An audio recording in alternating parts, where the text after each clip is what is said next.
2025 সাল দেখতে দেখতে শেষ হয়ে গেল। এই 25 সালের আর মাত্র কিছু ঘন্টাই বাকি আছে।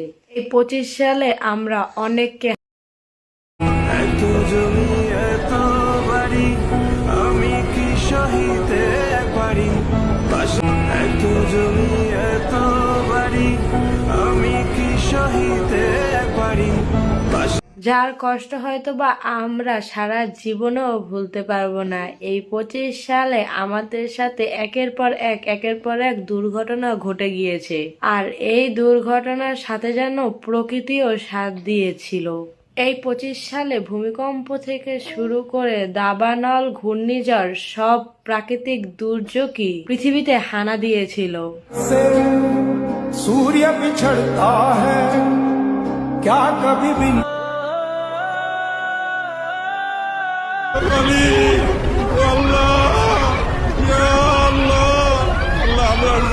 শুরু থেকেই শীতের তীব্রতা বাড়ছে।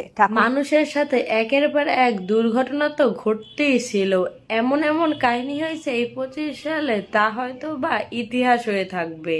কিন্তু এরপরেও আমরা মানুষ, দুঃখ সুখ মিলিয়েই আমাদের জীবন। একের পর এক দুর্ঘটনা ঘটে গিয়েছে, তা পিছনে ফেলে আমরা সামনের দিকে এগিয়ে গিয়েছি। হাসি কান্না, ভালো থাকা খারাপ থাকা নিয়েই তো মানুষের জীবন।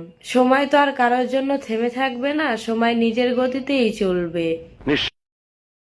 তাই হয়তোবা আমরা আরো একটা বছর পিছনে ফেলে আবার সামনের দিকে এগিয়ে যাচ্ছি।